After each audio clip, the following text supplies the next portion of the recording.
नेपाल की राजनीति में इस वक्त एक बड़ा उलटफेर देखने को मिल रहा है। दशकों से सत्ता में दिखने वाले पुराने नेता पीछे छूटते नजर आ रहे और अचानक एक नाम पूरे देश की चर्चा बन गया। बालेन शाह, एक रैपर, एक इंजीनियर और अब नेपाल की प्रधानमंत्री कुर्सी के सबसे बड़े दावेदार। नेपाल के आम चुनावों की काउंटिंग जारी है। रुझानों में जेनजी आंदोलन से उभरे नेता बालेन शाह की राष्ट्रीय स्वतंत्र पार्टी यानी आरएसपी भारी बढ़त बनाती दिख रही है। सबसे दिलचस्प बात, पूर्व प्रधानमंत्री केपी शर्मा ओली भी पीछे चलते दिख रहे हैं। तो आखिर नेपाल की राजनीति में ऐसा क्या बदल गया और कौन बालेन शाह, जिसकी एंट्री से पूरी राजनीतिक व्यवस्था हिलती दिख रही है।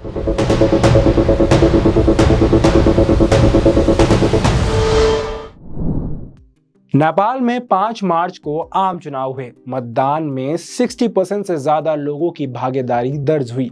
अब वोटों की गिनती जारी है। नेपाल की संसद में कुल 275 सीटें, इनमें से 165 सीटों पर सीधे चुनाव हुए।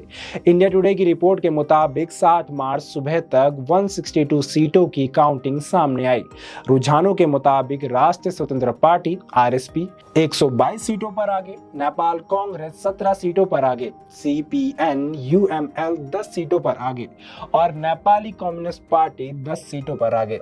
इसके अलावा श्रम शक्ति पार्टी 3 सीट, राष्ट्रीय प्रजातंत्र पार्टी 1 सीट और 1 सीट पर निर्दलीय उम्मीदवार आगे।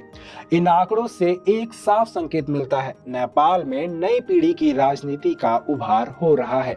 नेपाल में सरकार बनाने के लिए 138 सीटों का बहुमत जरूरी है और अभी तक 162 सीटों की काउंटिंग में ही आरएसपी 122 सीटों पर बढ़त बनाए हुए है। अगर यही ट्रेंड जारी रहा तो नेपाल में सत्ता परिवर्तन लगभग तय माना जा रहा है। इसका मतलब है केपी शर्मा ओली युग का अंत और पहले मिलेनियल प्रधानमंत्री का उदय। बता दें कि नेपाल का चुनाव सिस्टम भारत से थोड़ा अलग है।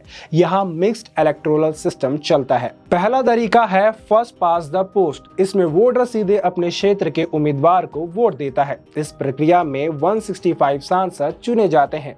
और दूसरा तरीका है प्रोपोर्शनल रिप्रेजेंटेशन सिस्टम। इसमें वोटर किसी उम्मीदवार को नहीं बल्कि पार्टी को वोट देता है। जिस पार्टी को जितने प्रतिशत वोट मिलते हैं उसी हिसाब से संसद में सीट मिलती है। इस व्यवस्था से 110 सांसद चुने जाने वाले हैं। इसकी गिनती अभी शुरू नहीं हुई है, लेकिन कई पॉलिटिकल एनालिस्ट के मुताबिक यहाँ भी आरएसपी को फायदा मिलना संभव है। खैर, जिनको नहीं पता उनके मन में सवाल तो उठता ही होगा कि कौन बालेन शाह, और यहीं से अब कहानी का सबसे दिलचस्प हिस्सा शुरू होता है। साल 2017 नेपाल में स्थानीय चुनाव चल रहे थे।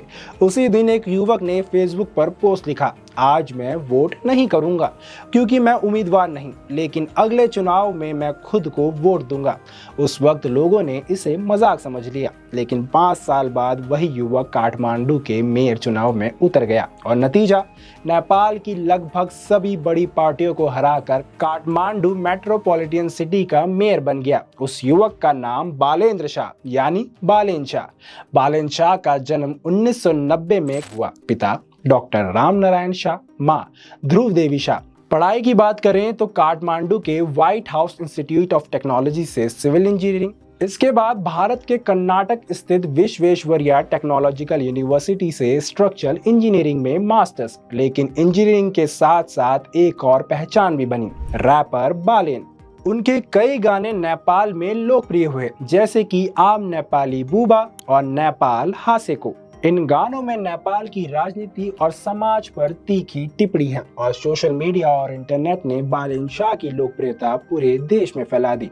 वहीं बालेन की लोकप्रियता बढ़ी जेनजी प्रोटेस्ट से। नेपाल में जब जेनजी आंदोलन शुरू हुआ तो सोशल मीडिया पर युवाओं ने बालेन शाह से नेतृत्व की अपील शुरू कर दी। बालेन सीधे सड़कों पर आंदोलन में शामिल नहीं हुए, लेकिन सोशल मीडिया पर लगातार समर्थन देते नजर आए।